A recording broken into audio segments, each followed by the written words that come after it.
Assalamualaikum warahmatullahi wabarakatuh. Halo teman-teman, perkenalkan nama saya Fai Hareca Ananda. Kali ini saya akan bercerita tentang asal mula desa Tandan beserta sukunya. Teman-teman sekalian, tahukah kalian sebenarnya Kampung Tandun itu aslinya berada dekat Pontian Pantau atau perhentian Pelantar, yaitu Jalan Arah Desa Saikuning. Menurut sejarahnya, dulu ada dua orang pemuka kota Tandun dan si Buayo mencari tempat lain ditinggali. Jadi, mereka membabat hutan dengan bukit yang tinggi dinamakan Kota Tebing Tinggi yang nantinya akan menjadi Kota Tandun. Kepala rombongan dari Kota Tandun itu bernama Datuk Ambang Ugang, sedangkan dari Kota Sibuayo bernama Datuk Dubalang Ugang. Maka mereka bersaing mana duluan bekerja. Akhirnya diukurlah pekerjaan mereka.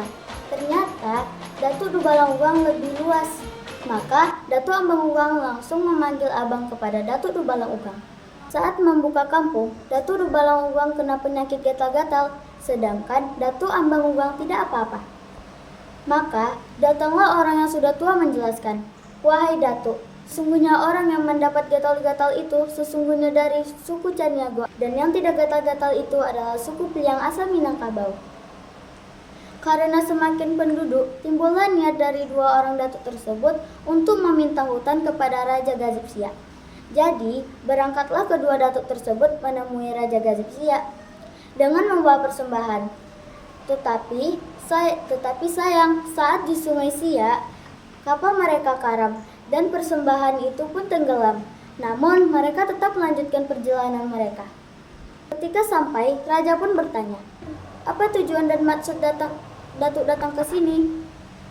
Maka dijawab oleh datuk itu, "Disebabkan kami sudah berkembang di Kota Tebing Tinggi, maka kami mohon kepada tuanku, meminta barang yang tak habis, tak lekang oleh panas, tak lapu kena hujan." Raja pun heran, apa barang yang tak habis itu?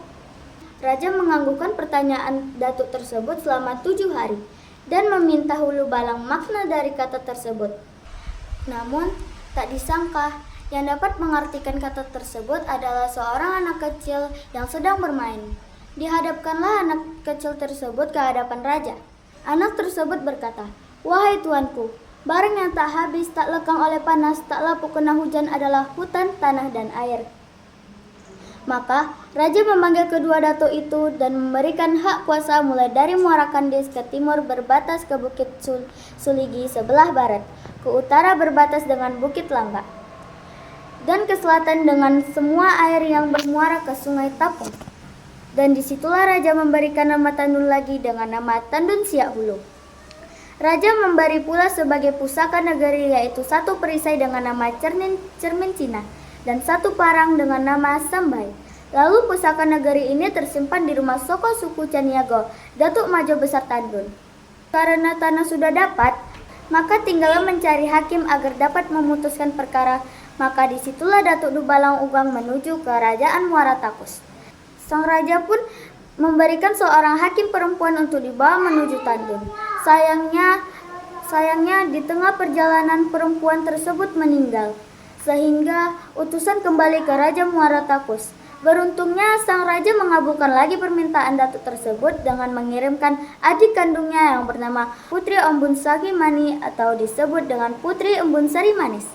Setelah sampai di Tandun, Putri Embun Sari Mani ditukar panggilannya menjadi Nenek Putri Uma Babu atau Nenek Putri Rumah Baru, karena tinggalnya di rumah baru pula.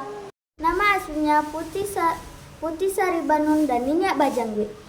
Inilah asal-usul keturunan Datuk Bendaharo dengan sukunya Domo, asli yang berasal dari Muara Takus.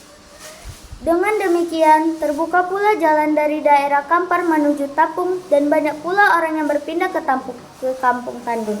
Maka, setiap orang yang datang ditanyakan sukunya. Jika sukunya Caniago, maka dia harus mencari suku Caniago. Kalau suku Piliang harus mencari suku Piliang. Sedangkan bagi yang tidak punya suku, maka mengikuti suku Nenek Putri Rumah Baru. Itulah suku tepatnya. Nenek Putri Rumah Baru menukar gelar Datuk Dubalang Ugang dengan Datuk Majo Besar, dan Datuk Ambang Ugang ditukar dengan Datuk Mijoanso. Namun, suatu ketika datanglah serombongan orang dari Pasir Ramba dengan suku Piliang. Maka atas mufakat mereka tidak disatukan dengan pilihan Datuk Pijuwanso. Hanya saja mereka diberi suku dengan gelar datuknya adalah Datuk Majokayo.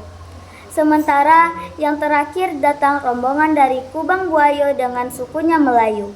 Atas dasar mufakat pula karena dia yang datang belakang diberi gelar Datuk Penghulu Besar dengan istilah Adik Nan Bungsu. Pada hitungan suku yang keempat, akhirnya terbentuklah adat Kampung Tandun. Setiap kampung tersebut dalam daerah kampung kiri diberi gelar pucuk pimpinan masing-masing dengan nama Datuk Bendaharo kecuali Petapahan. Ini diawali dengan Syarif Bendaharo, sebab dia yang selalu dekat hubungannya dengan Sultan Siak. Setelah sampai pada anak Nini Putih Umabagu yang bernama Tengku Haji Zainal Abidin, Tandun diperangi oleh Kunto Darussalam. Tandun kalah disebabkan oleh Datuk Bendaharo Kayo kasihkan sebab dia mau menikah sama adik yang datang dari Pasir Rambah. Namun ditolak karena tak dapat nikah. Dihasutnya orang dari Kunto Darussalam untuk memerangi Tandun. Datuk Bendaharo Tandun meminta bantuan kepada kerajaan Muara Takus, tetapi Muara Takus tidak mengabulkan permintaan tersebut. Maka putuslah hubungan Tandun dengan Muara Takus. Kemudian Datuk Bendaharo dan Ninik Mamak Tandun pergi ke Siak untuk meminta bantuan Sultan Siak.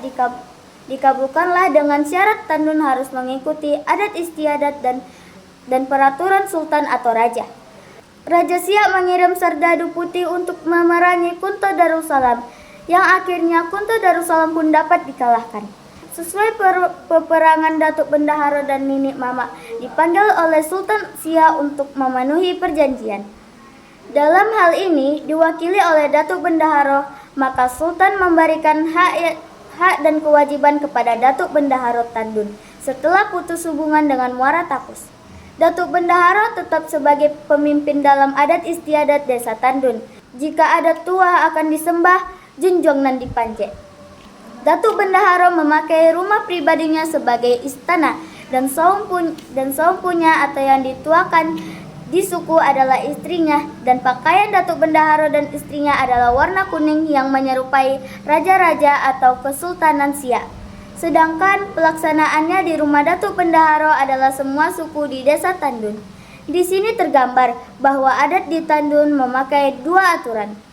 Pertama, adat perpati nan sebatang yang dipakai oleh suku di desa Tandun yang mana soko turun ke kemanakan.